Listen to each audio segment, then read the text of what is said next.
Oh, wait, no.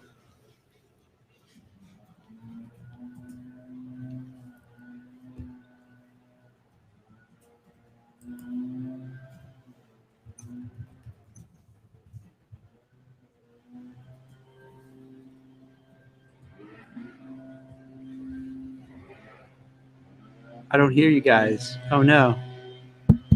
I can hear you. Oh, okay. What happened? We lost Mark. Yeah. All right, we'll just have to carry on the show without him. All right.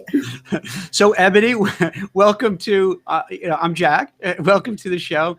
We've lost Mark. Now, I guess we're live. Yeah, we are.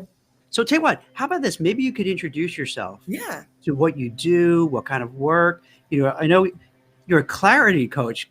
Maybe you could tell a little bit what that means, what that's about. Yeah, absolutely. So essentially, I am a job search coach and I help mid to senior level corporate professionals really get the clarity that they need in that job search, right? So, and I do that by the way of my program, which is the Career Clarity Accelerator.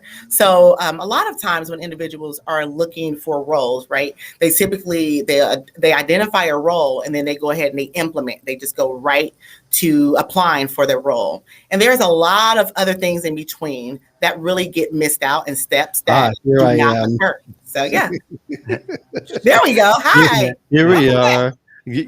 This is becoming more strange as time goes on. Yeah. But yeah, what I thought was going to work should be working now. And it's one of those glitches. So I apologize. No worries. We're all good. You're Ebony was just telling a little bit about what she does as a clarity coach, because Okay. I wasn't familiar with that term. So Well, feel free. Actually, we had one on not that long ago. We had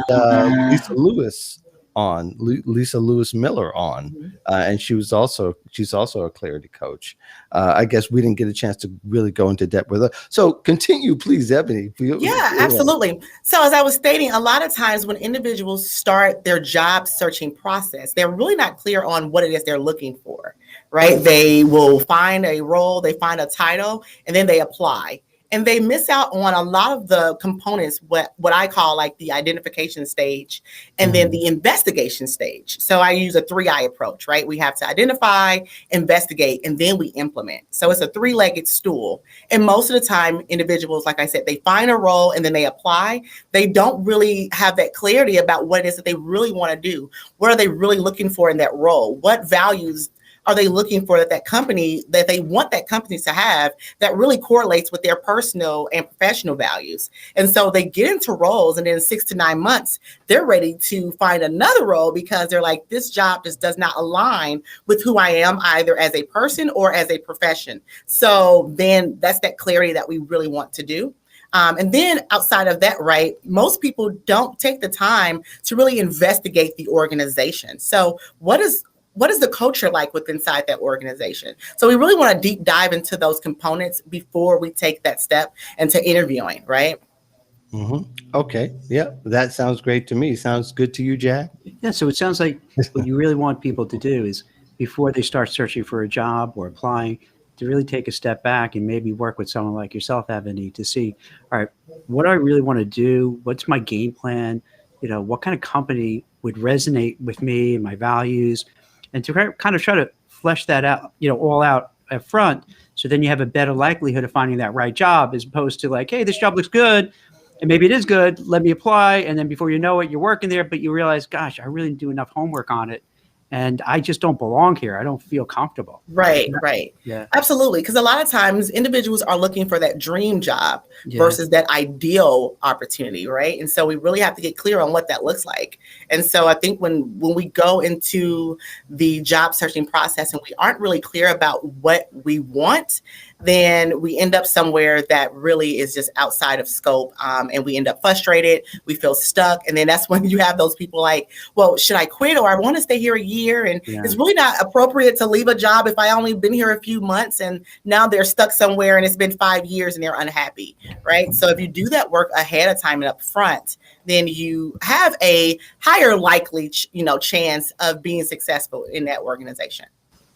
Yeah, I think that, when I was one-on-one coaching, that's often the place where people get stuck, is right at the beginning of what they want to do and where they want to do it at.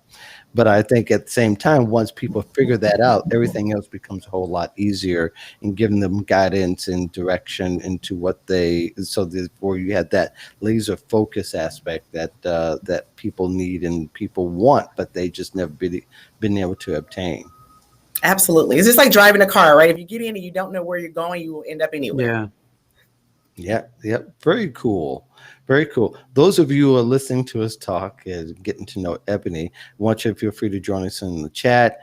You could join us for one of the three places, LinkedIn, YouTube, and Facebook. And it's mainly my page, or actually you can go to the Voice of Job Seekers Facebook page and find the link there as well. We're going to get into some topics. Boy, do we have a lot to discuss. We can never contain ourselves in the pre-show during the week. We actually bounce around questions and ideas and things, and there's just so much that we have to kind of dwindle it down to 3 to 5. Most of the time, we end up doing 1 or 2 subjects because it's so robust. So we're going to get down to it. One of the biggest challenges now, I think that most job seekers is just like what Ebony says. I think there's a lot of people now on the job market who really don't know what they want to do and how to do it, because they follow the spirit of the moment. Everybody's quitting. Okay, I'm going to quit too. But it reminds me of sort of that time in the early 80s, which I'll call it take this job and shove it kind of thing. And it kind of goes along with the song at that particular time. You can find the song, go ahead and YouTube it. But really, I think that's the spirit for a lot of people. I've gone to the restaurants where there's only one server, and there's one bartender, and there's some staff in the back, and you got a bunch of people who want to get in, but they have to wait 45 minutes because they had to shut down one part of the restaurant. Those kind of things. So really, in you guys' estimation, both of you all, including myself, we talk to a lot of people during the week. What are you seeing as job seekers' biggest challenge right now? Start with you, Ebony. Yeah, absolutely.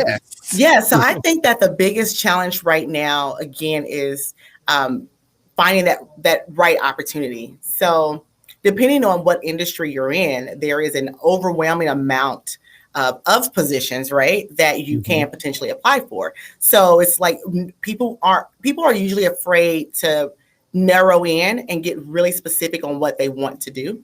And so they're just applying for almost any and everything instead of, like we talked about, right, getting that clarity about what it is that they want to do, because so many jobs look appealing right now. And so it's like, what do I want to do? I don't want to make the wrong choice. So, instead of making one decision, they want to make them all. And then they end up frustrated, right? Because they're like, I'm not getting any of those callbacks or whatever the case may be, because they just haven't got very specific about what it is that they want to do. So that's a lot of what I'm seeing right now. Everyone wants to, catch as many fish as they can. Yeah. I know that. I think even though we try very hard to educate the public, it just doesn't seem to be enough for people to get focused. Jack, I know you see tons of that especially on LinkedIn. People who come to you, though, they're probably a whole lot more focused because you have a specialized industry. Yeah, so it's interesting. So I see something playing out where when you're talking about like the great resignation, take this job and shove it, kind of thing. Yeah. But I see it's like 2 camps really. The let's say the hospitality, restaurant workers, bar workers, hotels, airlines. So like all the areas that were crushed during COVID now are coming back, like roaring back. So I think people in that space have the luxury to say, you know what, I'm working at this restaurant, the clients are jerks. They give me a hard time. I'm on my feet all day. This is terrible. I'm going to quit, because they know if they quit, they can have another job, like, at a bar down there or a restaurant over there or whatever. So, or a lot of people too are saying, hey, I just don't want to do any of this anymore. I'm going to reinvent myself. I'm going to go back to school. I'm going to take some classes. Maybe I'm going to do whatever, it might be. So those, I think people are able to move more easily and readily, right? But when you get to like the white collar, mid to senior level, it's a different ball game, because it's not so easy to quit and not have another job, because the average time what I see is people who are, let's say you're in their 30s to 40s plus, it could easily take 3 months, 6 months, 9 months, longer to find a job. I mean, if you're lucky, maybe it happens sooner than later. If you're not so lucky, it could take a while. So Absolutely. it's not so easy to say, I'm out of here. It's so like, they're really these two different buckets. And then Mark, to your point, the people who I deal with, they pretty much, and this is both good and bad. After you do something for like 5, 6, 7, 8 years, you're kind of sometimes stuck in a way. And what I mean by stuck is that you're getting a certain amount of money. So let's say, just for the sake of conversation, you're making 150 base plus bonus, you have 4 weeks vacation. And you're like, ugh, I hate it, but I'm not going to make it somewhere. I don't think I'm going to make it somewhere else. So, all right, I'll just get another job in my, space and get some more money. So it's like two different worlds going on at the same time.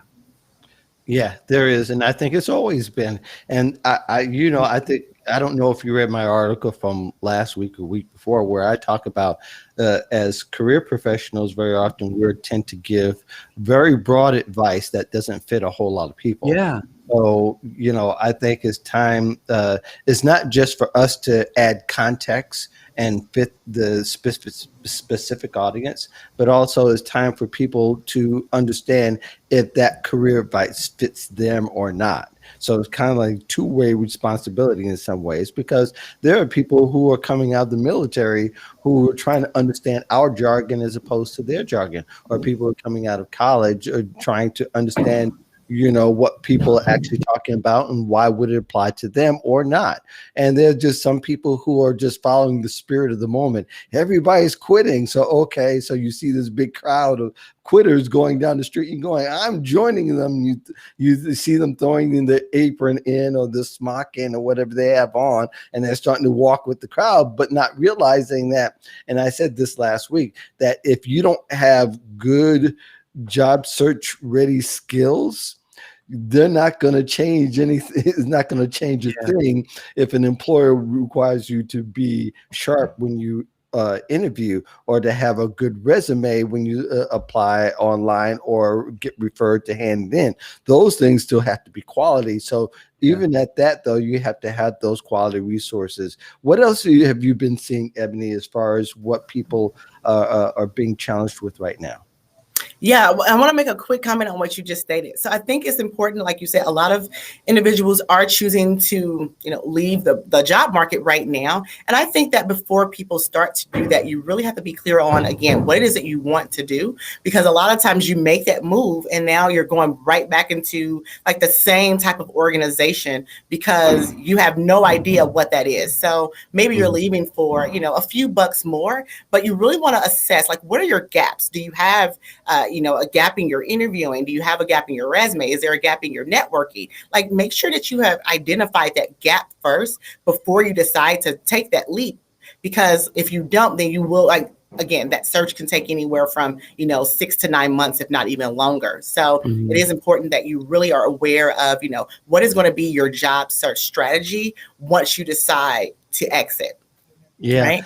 Yeah, right. And by the way, those of you who are in the audience and watching, feel free to go ahead and comment what your job search challenge is and what you're being challenged with. And we'll be glad to talk about it while we're here talking on stage, so to speak. Yeah, absolutely. So it doesn't matter what platform you're on, we'll be able to see your comments and we'll be able to get to them in a moment. Jack disappeared for whatever reason he disappeared for, like me. So like I said, this is a weird day. Anyway, one of the things I think to kind of go out to is that people, we talked a little bit last week, how people are, when they're interviewing and they're getting set up by some of the setup questions that are traditionally being asked, like, why did you leave this job? And one of the things that we had to parse out there was the fact that people are giving a little bit too much information. Yeah, I heard that one. I heard you talking about that. And doggone, I mean, to me, it's rather simple, but you've got to play poker. You got to play chess. This is not, WYSIWYG, so to speak, from the old computer days. What you see is what you get. You Yeah. don't want to play that game. You want to play the poker game, and you want to be as shrewd as an employer is. And I use the word shrewd because I think that's what it is that you're going to make a move and collect intelligence and let them speak as much as you can, so you can see if you fit and be able to show that you fit, because the onus is on the job seeker to control that, whether you're in an interview or whether you are in a casual conversation. Don't think for a moment that even people who refer you are vetting you because they want to also refer the best person, because that's their reputation. Jack, we were talking about some other challenges that we see out of job seekers. And I was just giving the example we talked about last week about giving too much information. Like, I left because the employer is not letting us work remote anymore. 5 days a week. And it's like, why would you say that? So, and we had a full discussion, but that's still a big deal that people give too much information. Jack? Yeah. I heard that. I watched the replay on that recently, and I heard that comment. And I mean, I think you use the stats of like 60% of job seekers are really having that conversation with, potential employers. And while, honesty, can be the best policy, right? Do we need to really, I think there is a better way that we can really have that conversation and really answer that question. Maybe it's a better opportunity. We can dress it up in a way, right, that really speaks to the employer and really, doesn't have you coming off in such a way that can be a little brash or harsh. So I think that there needs to be that. There is interview etiquette that I think that we really need to, focus in on. But yeah, absolutely, Yeah, Jack? Well, first of all, I think I have to acknowledge that yellow shirt looks really good on you. Thank I got to tell you, right, Ebony? That's a bright. I think just pop. Check it out. Yeah. Oh, just pop. So I meant to say that before I froze. So if you don't mind, this might go back to where I froze on my end here. Right. When we're talking about the Great Resignation and leaving. That's kind of one of the things that's kind of bugging me lately, because it's becoming this narrative where you see all over the place, leave, Great Resignation, find a new job. It's all well and good, but I think there's more to it. Give you an example. And I don't mean to call out any company, but I noticed on Twitter, Monster is putting a lot of promotions on there, and their whole advertising game now is how to quit your job. Is your boss toxic? Quit your job. Quit your job. And clearly it's designed to say quit your job and then come to Monster and find a new job. And to me, quitting a job is just, as Ebony, you were talking about figuring out what to do and give a lot of thought before you get a job.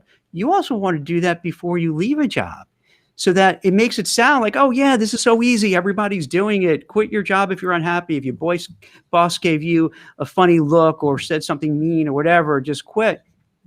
Well, yeah, it sounds good in the moment, and your friends and family may say, yeah, you're not happy, quit. But then you got to realize how hard it is if you just quit without another job.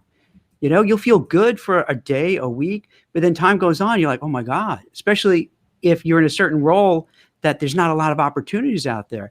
So it's like one of these kind of advices that could really blow up. And to me, it's like very irresponsible, for the media or for people who are kind of advertising their services, saying, yeah, quit, as if it's so easy and you'll get a job right away. Could you? Maybe, but the odds are no. And then also when you start interviewing, and let's say, Ebony, I'm interviewing with you, you're like, Jack, why did you quit? And I really don't have a good reason except, hey, Mark was my boss and he was a jerk and I quit. You could be like, I'm not going to hire this guy. You know what I mean? He's like, he didn't put any thought into it. He's impulsive. And then you're going to start thinking, well, if he quit that job, he probably would quit with me. And then he's going to talk bad about me to the next employer. And I don't want someone bad mouth me to someone else. So I don't want to have that toxic thing. So, yeah. I think you make a good point. At some point, there's a potential of being judged, right, on what that looks like. How many times, what does your resume start to look like? Are we jumping every 6 to 9 months? That's really something you have to think about. Now, again, and I think it definitely depends on the organizations that you are in. If you're in hospitality, if you're a bartender or if you are a hostess, they tend to maybe jump around a lot more than if you are in a white collar, Mm-hmm. in a 6-figure salary, right? So again, like you talked about earlier, Jack, we have 2 different, buckets here. So I think that we have to identify, which bucket you are in. And if you are in that bucket where you are at that higher salary range, then you really have to be careful about, how many opportunities are there really available in the market or in the industry in which you're interested in.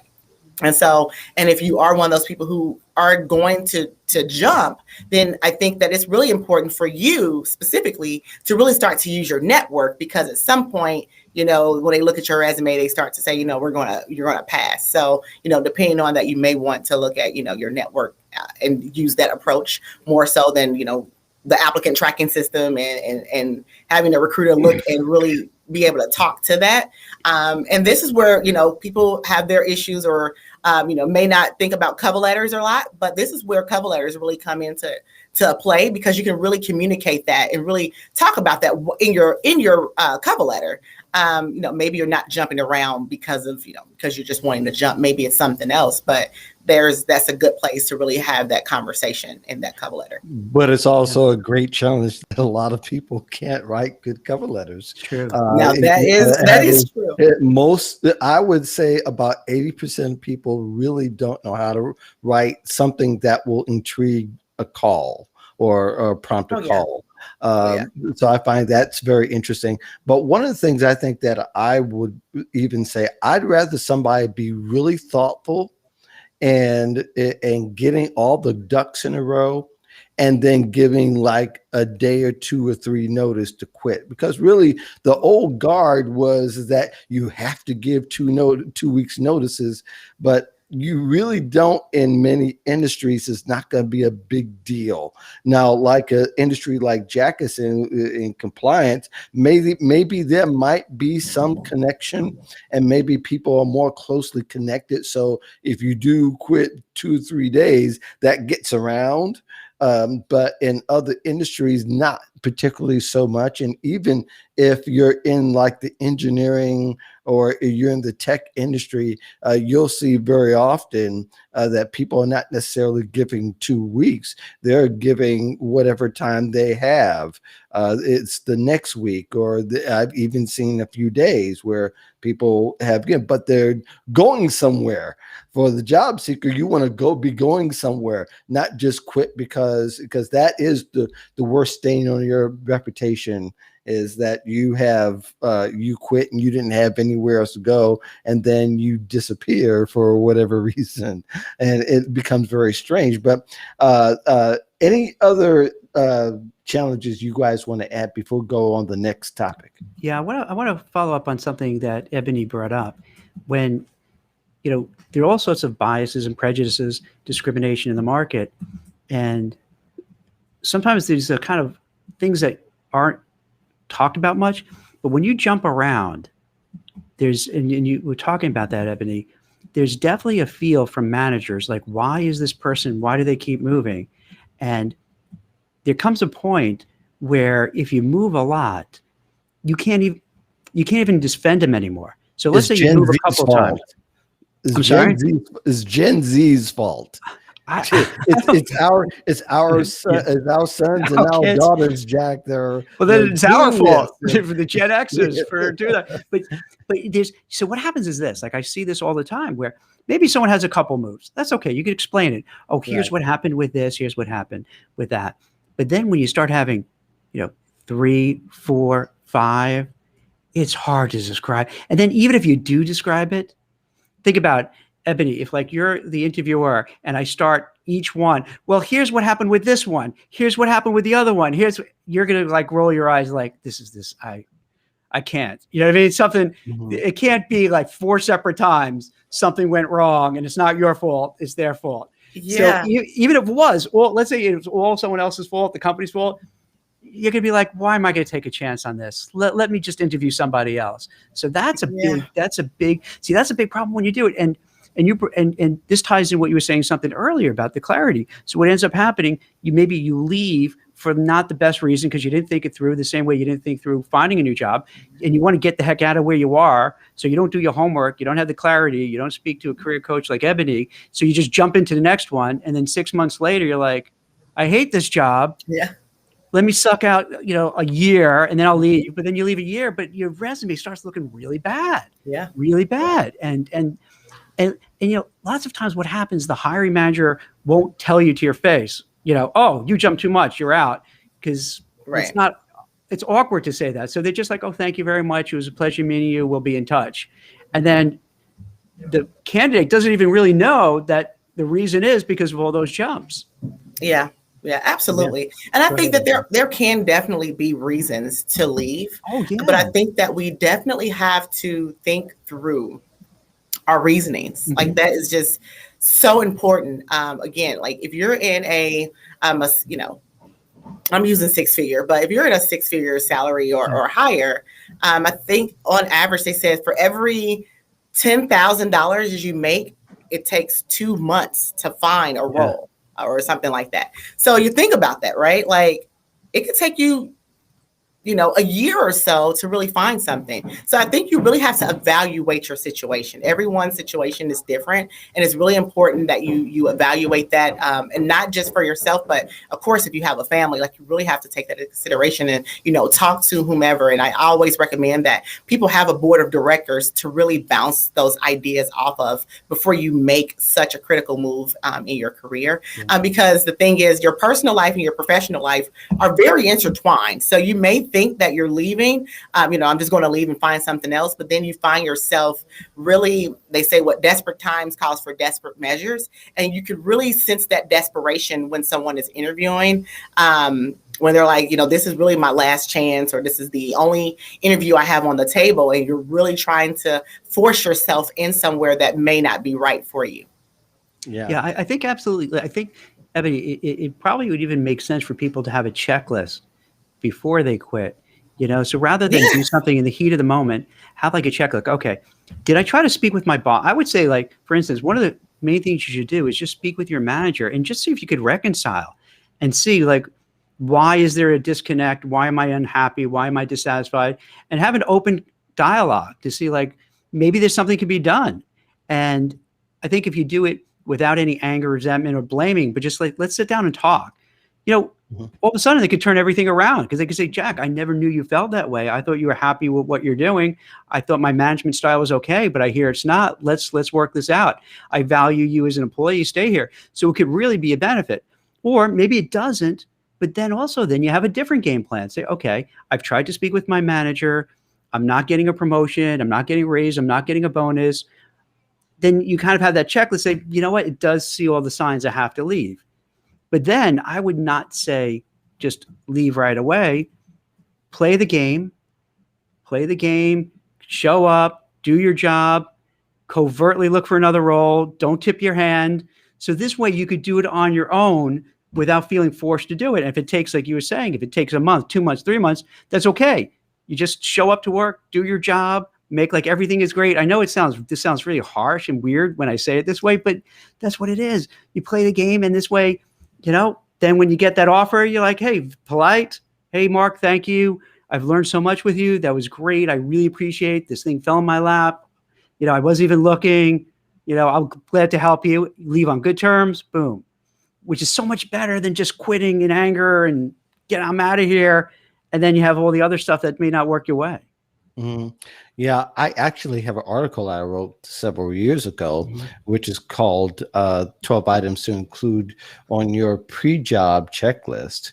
And there's a lot more than what I actually had. But I think one of the things, the first thing I say is start with yourselves. And I called it aptitude diagnostic, knowing what you can do and how you can do it and how you can shape your job search around your abilities, but also take temperature of the room, so to speak, so you'll know what kind of jump you're going to make. Do you really need to make that quick jump?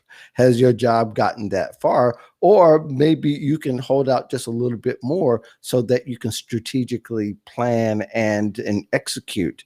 But I think people get stuck between the planning and the execution, and they end up staying a few years, and they come to a time of the pandemic where they had all that time to think, and they were, instead of being even more thoughtful, some people were, and I would say a lot of people were, by which a lot more were more strategic in the way that they made the jump and that they were able to go ahead and do it. But yeah, job search is a very strategic time. Like I said, I'd rather you be thoughtful and give them a short notice than to give them a 2-week notice for something you think you're going to be able to do in 2 weeks. Really, the fact that you could find a job in 2 weeks is so rare now because people vet so long now. And we talked about this before on the show. 3 to 6 months is a long time.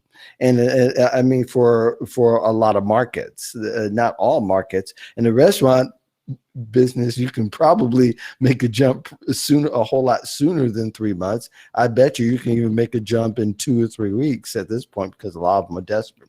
But I think let's move on from that topic, and we probably will eventually come back to that topic in future episodes. But that, yeah, I think we need to talk more about what challenges are. Still, I want to know what your challenge is in chat. Please let us know. But really, job seekers have a bunch of options, let's say. And I think some of them are considering, say, okay, well, maybe I can go back to applying to a company I applied before. And I think that's possible, being that sometimes there is the fact that you can go and try a second time if you're being a little bit more thoughtful. But I think as well, I think you don't want to apply the same way that you did before. If you applied online and got no hits, you definitely want to try somewhere else. But is there anything else that we're missing as far as people applying to a job a second time? Ebony? Yeah, so I think it's important really to evaluate the job description itself. So let's start with, has the role been taken down and now they've just, they've uploaded the role again, and there have been they've maybe revised the job description a little bit. So maybe there are some new skill sets or something about the scope of the role has changed that would, make you want to reapply. So that's important to really understand. I think the other thing, I mean, I completely agree with you should or could potentially, reapply, because the person who maybe applied, who they offered the role to, maybe have decided now to decline the role. So now they've, put the role back out there. But in that case, typically what a recruiter will do is just go through their current pile and say, hey, let's go to the next person in line. But if that job description has been reposted, it's very important that you make sure that the scope is still in line with what you initially thought it was. And then it's like, reach out to, and this is why social media is great, whether it's LinkedIn or any other platform, is you can really learn other people who are in the organization and get more insight into the organization. And this is what I call that investigation stage, right? Where a lot of people don't like to investigate. They identify a role and then they implement and they apply. And so I think if we did a little more investigating of the roles, that we would really get clear on whether or not, should I apply or should I go on to the next, to the next thing. So, but I definitely think it's something that a lot of people don't do, because again, if you're applying on the applicant tracking system, it may also pull up, hey, you've already applied for this position. So there may be those times where you need to go to another source, right? Which can be a recruiter or someone internally. Right. I'm going to go ahead and let Jack go. And then I do want to get to a question that somebody in the audience has. Tanya, hold on a moment. Let Jack get back, and then we'll double back to your question. Go ahead, Jack. So I'll tackle it from another perspective too, is that I think with companies and internal HR people, internal talent acquisition folks, if you start applying to a whole lot of jobs on their job board, that's a big turnoff to them. So there's one thing I think, Ebony gave a great job covering about, applying, but just kind of related, because that does happen a lot where someone will say, hey, I like this job, boop, send it over. I like this job. And before you know it, like you have 10 resume submissions. And now it could be that you're good. Could be that you're good for 3 or 4 or 5 of them. It's possible. But the folks on the other end start thinking, are they for real? You know what? Are you just spamming us? Do you really care about this, this company?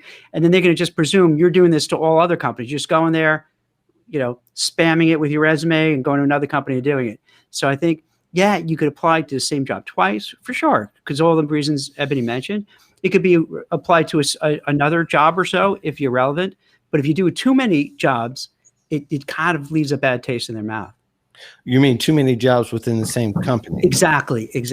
Yeah. Jack, to your point, I completely agree. I think that it does vary, right? If you're applying if they have, 3 to 5 roles that have very similar job titles, maybe they're all in, whatever your industry may be, and the titles are just slightly different. But if you are applying for an accountant, you're applying for the job in HR, you're applying for the job in engineering, like you're applying for it's like, all what the are you roles. doing? Right. It's like, what are you doing? A robot? Like, doesn't make it's sense. really a person. Yeah. Yeah.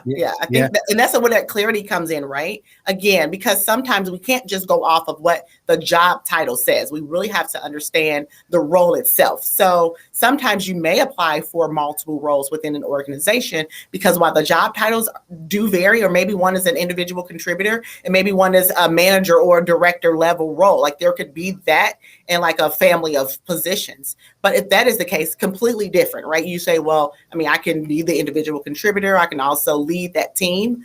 Maybe I've led a team before, but I don't mind also being an individual contributor. Perfectly fine. I think that when you're not clear on what you want to do, that's when those folks tend to do that. But if I'm very clear on what I want to do and what that next role is for me, I'm probably only going to apply for one position there, maybe 2, just because, again, I've read the job description and I'm very clear on the role itself and not just what the job title says. So that's where we got to get that clarity. Yeah, I think there's a difference between applying internally and externally. I think externally, you have to be extremely cautious, and you're walking with. If you're internal, this often with a lot of companies, a lot more forgiveness, and that they encourage this environment or this culture of, being able to hire the next man up, so to speak. So they encourage people to interview and all that. I have a friend of mine named Jamie, who is doing so well now. But anyway, she applied to 90 plus jobs internally, got shot down for all of them. They told her that first says, oh, well, you don't have this credential. Then she went and got that credential. And then she not only applied, but they even flew her out for interviews. Then they told her that she needed a master's degree. Then they told her some other things. And, through several jobs, she went to, I should say, not apply to 96 jobs, or 90 jobs, but she had 90 interviews total. Some of those jobs were, some of those positions, she interviewed multiple times and didn't get it. But sometimes you've got to kind of read the temperature of the room or of the company and try to understand their culture. If you're coming from the outside, that might be a little bit harder to do. Although I always say, just don't stop at the person that's referring you as far as getting to know people in the company. Talk to 4, 5, 6 other people if you can, just so you will get a lot of different perspectives. But I think the homework needs to be done very often. But I want to get to this question that Tanya had, and thank you for submitting it. She says, is it okay to give less than 2-week notice? That's kind of on the back heel of the other discussion, which I would say these days, yes, it is okay to give less than 2-week notice. Like I said, I'd rather you give a thoughtful less than 2-week notice, a week notice, a few days notice, rather than just abruptly leave, because usually that leaves a very bad taste in the mouth. And a lot of times too, I think it depends on the relationship that you have with the company or with your supervisor, right? And that can vary, but I think very often people in many industries are now saying that the 2 week is kind of like the old guard. It's like getting job advice from your parents. It's not going to be relatable to now. Jack, your thoughts on it? Yeah, it's interesting. In a way, it's unfair because a company could say, "Hey, Ebony, thanks. We don't need you anymore." And Rocco, the security guy, they have definitely said that. Right? sorry. It's not He didn't mean to trigger you. Right. And then Rocco, the security guard, walks you down, and it's humiliating and uncomfortable with your box with everything you thrown in there. But the job, the worker has to give 2 weeks notice. It's not a level playing field. But that being said, a lot of times things aren't fair. You know what I mean? Mm-hmm. And it is what it is. So, I think 2 weeks, and I find out people usually give a little bit more than 2 weeks for a couple of reasons. One, sometimes, you just don't want to rock the boat because you want to, let's say, Ebony and Mark, you're my bosses. I want to leave on good terms. I always suggest people to say, hey, thank you for everything you've done. I appreciate it. And, I'll be open if, even at my new company, if you have questions, feel free to reach out. So you keep that. So down the road, if you need a reference, if you need somebody to say some good words for you, you keep that relationship going. And the 2 weeks is kind of part of that. And in a way, it's weird because when, I speak to people who, got an offer and going to start, those 2 weeks or so are like painful because they don't know what to do. They don't know what to say. Sometimes they feel their boss is glaring at them like they're a traitor because they got a new job. So it's completely awkward and uncomfortable to do. But it's like one of those things. It's also hard to leave if you have a certain job with a lot of stuff going on. You do need that time to pass off the work because if you just leave, now all of a sudden, Ebony and Mark, you'd be like, wait, where's this file? Where's that file? Hey, what are you doing with this? How did this? So it does take a little bit of time to kind of hand everything off and you could leave. And then sometimes people I notice will give 3 weeks, but you'll take a week or so off between jobs. So you might give the notice, but then you bake in a week or two because you just want to chill and relax and decompress and just, just get your mind together and then start the other role. So you don't have to, but if certain jobs, I would recommend you do it. If nothing else, even though it's not fair and it's not right that the employer could do what they could do, you want to make sure they don't badmouth you when they call for a reference. So it's kind of worth that trade-off. Yeah, I agree. I think it depends on, again, where you are, your role within the organization, right? Mm-hmm. There are some roles within the organization. I just had a friend of mine who got a job offer, and she was giving her employer a 2 week notice. And the day that she gave that notice, they told her that, today can be your last day, right? So she got 2 weeks vacation that she was not expecting, right? Because you think you're doing the right thing. And then now here you are, you have a lot of free time for the next 2 weeks. And for some people that can be very hard because, majority of us, depending on where you live, especially here in the US, like we live paycheck to paycheck, right? So if there is that person who does that, now you're out of work for 2 weeks. Now you really have to consider what do I do next? So that's also something to take into consideration. If you are in a higher level role of leadership within the organization, then, maybe 2 weeks just isn't enough because you do have to make that particular transition over. So I think that it's very important to really understand the organization because sometimes, like you mentioned, Jack, an employer will say like, well, we need to do, backgrounds on some of your previous employers and know if you're, would they rehire you, right? Because there are only so many questions they can ask. And if you did not give an adequate amount of time, they can say this person is no longer rehirable because they didn't give a 2 week notice. Exactly. So they give the little dig, right? They give the last little dig. Yeah. So that's kind of a question I wish would go away. It's absolutely totally unfair because if you got a jerk of a boss, why would I have to suffer through that? Right? It's just not fair. It's just it's not fair. But I think too, it depends. And I'm sorry. Go ahead, finish, Ebony, because I that was it. No, you're great. Well, I'll tell you what. I'll add one other thing too. This is going to be a silly reason, or seem like it, but it's not. You want a little time too to like just kind of close one door before you go in the other one. So you want a little time to say, hey, maybe, hey guys, let's go out for a drink, or maybe they'll offer to take you out for dinner. Make sure you get everyone's contact information. Even though you've been working with them for so long, you may realize, I don't even have their cell phone number. I don't have their email. I don't have their text. So, because you want to, for your network, to kind of make sure that when you move, you're still in touch with everybody. Because hopefully if you develop those relationships, you want to keep them for the rest of your career. So you want that a little time to like, okay, this part of my life is ending, but I don't want to do it so abruptly. Like if they tell you leave that same day, it's weird. Like you're not saying goodbye to everybody. You know what I mean? You're not giving, you're missing out on something. So it doesn't seem like much, but that's a little something too.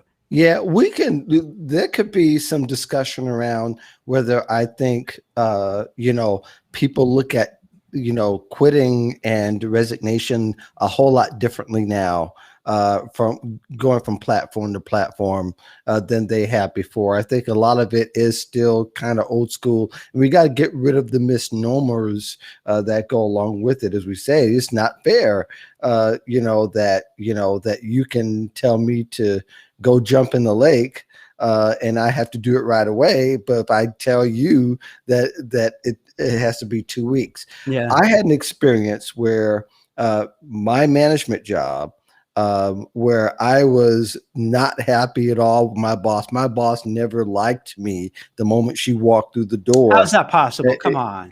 Yeah. You're so lovable. Come on. It happens. But, I got to the point, and we were getting to the point, this was not going to end well. So I said, look, you can have my resignation if you want. Let me know what you want to do. We got to that kind of conversation. So I guess I don't know exactly how it all transpired, but I also had enough intel is that my boss's boss liked me, and her boss liked me. It was my direct boss that didn't like me for a whole bunch of reasons I still can't fathom. But part of it is things happen, and it's, if you're leading a team, you take responsibility whether you pulled the trigger or not. So anyway, she came back and said, I accept your resignation. Now, 2 weeks went by before she asked me, okay, when is going to be your last day? And for what I understand to this day is that her boss told her to give me the option of when I want to leave, which was very unusual. I ended up leaving from the time that I said I'll offer my resignation to the time I left was 8 weeks, when usually the standard was at that time that they walk people out the door. Wait, let me interrupt. 8 weeks? That's so 8 weeks. That had to be so awkward, right? That'd be so weird. But you know what? Things were so much. That was the best time for me and my boss at that time to have that 8 weeks. We got along perfectly. I mean, what? I've heard stuff like that. It's part of it was, I said, I had the intel that her boss liked me and her boss's boss liked me for a variety of different reasons. She thought the day-to-day working with me was not to her favor and that she couldn't move forward, blah, blah, blah, blah, blah, and that my mistakes just compounded. I'm going like, we can argue what that may have been, but my point being is that a lot of times it depends on a relationship you have with your boss, ultimately. And sometimes you can mitigate that if you are willing to be communicative and be willing to have peace talk, so to speak, just so you can get through those times or even buy some time. I know that seems a little hard to kind of fathom at the moment when you're angry and you're upset, but sometimes you got to curtail that just so that you can have a little bit more thoughtful exit strategy so that when you go, you can possibly have something, which I did. I had something. I just had to wait a couple of weeks even after I had left, but I had something to go to. So, that was perfect for me to buy that time. I don't know if this kind of relates to what happened with you, Mark, but I saw something, I will say Twitter, I can't remember where a similar kind of thing. They were describing a person gave their notice and had a conversation with their boss. And then everything shifted where they had like an acrimonious relationship, but once they aired it out, it was so different. And, they were basically saying, why didn't we do this earlier? Because if we would have had this kind of conversation earlier, we would have worked all this stuff out. Because, once they started talking and I guess they relaxed and calmed down and they realized, gosh, it's so dumb that we didn't do this before. But now obviously it's too late because the person's moving on. So hey, can I go to one more point just to back up when we're talking about applying for the second job right. Go ahead. This is a little inside baseball kind of thing, is that oftentimes with these different ATS systems, when let's say you have a recruiter and they submit a resume on your behalf, oftentimes they kind of give credit to that person for a certain time frame. So then if, let's say, Ebony, you want to send your resume afterwards to the same job, you'll probably be locked out from applying, which is a very weird kind of thing. And again, this is kind of very inside baseball. And oftentimes recruiters who are not, how can I put this politely, who push the envelope a little bit, may put in the resumes for people who may not exactly give approval for it. And then when you're looking to apply to that job, you can't get in. And you're like, why can't I apply to this job? Because that other person put it in there first. So if you're dealing with recruiters or other third parties, you want to just make sure what they're doing with the resume and they're not submitting it to places that you're interested in that kind of knocks you out from applying it again, or it makes it seem like, hey, Ebony, why are you sending it already? A recruiter put it in for you. What's going on here? Right. So yeah.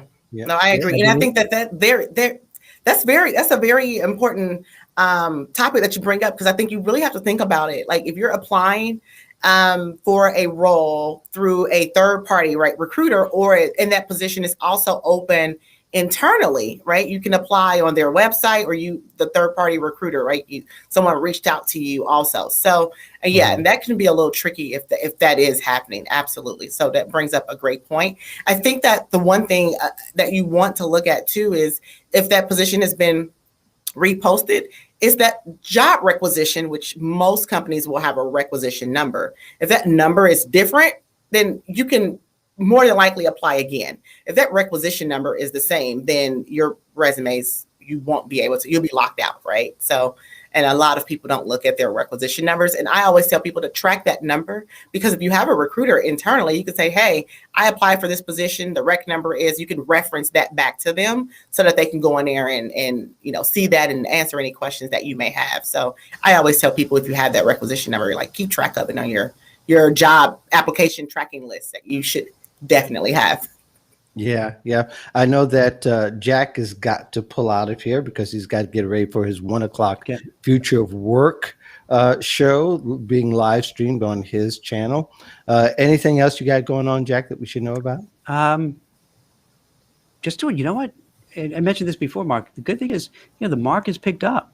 So we have a lot of jobs, although, and this might be helpful for people watching, even though there are a lot of jobs, they still are kind of moving slowly. So don't get frustrated. If you don't, 3 to 6 months. Yeah, don't get frustrated. Don't think it's you. Don't think anything's wrong. It's definitely slower, especially now.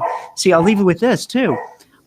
I was skeptical, but now I'm seeing so much more about this Delta variant and the fourth wave, that whether it's true or not true, I think what's going to happen is companies are going to have to start thinking, wait, what are we going to do?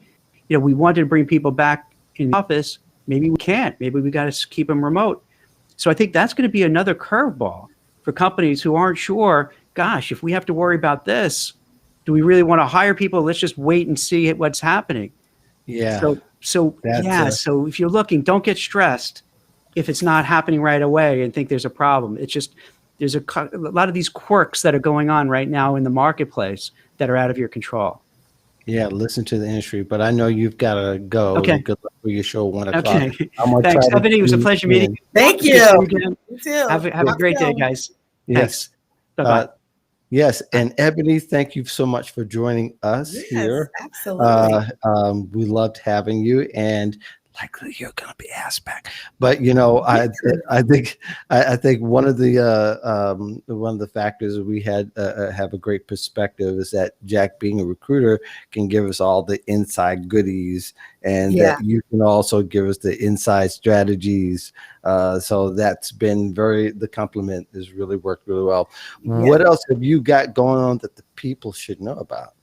Yeah, absolutely. So I do offer for those individuals who are in their job search and just really are unsure of what the next, step is. I do a free consult with those job seekers, and we kind of walk through, what that should look like. So you can reach out to me on LinkedIn. Absolutely. I'm just Ebony Joyce on LinkedIn, or you can check out my website, which is nextlevelcareer.co.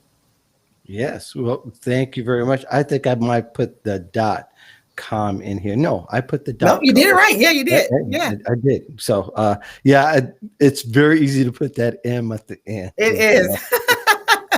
It's the new wave of the internet, right? It's You're just, right, yeah. right. Well, yeah, and I encourage everybody who go to the voiceofjobseekers.com. Got a new article there I just published this morning, so go check it out when you get an opportunity. I am going in about an hour and a half. I'm going to be on the Who You Know show with Trevor Houston, Mark, and Foster Williams. So that's going to be a great time. That will come on at, I think, at 3:00 the Central Time. But in the meantime, thank the rest of you for joining us. If you ever have any questions, either put it in the chat, or you can follow us and DM us individually. We're always here on YouTube, LinkedIn, and Facebook, 1 p.m. Eastern, 12 o'clock Central on Wednesdays. This is Job Seeker Nation. Thank you much for joining us. We love having you again. And again, let us know what your questions are, what your challenges are, and we'll always kind of facilitate that to the next show. You guys have a great day. All right.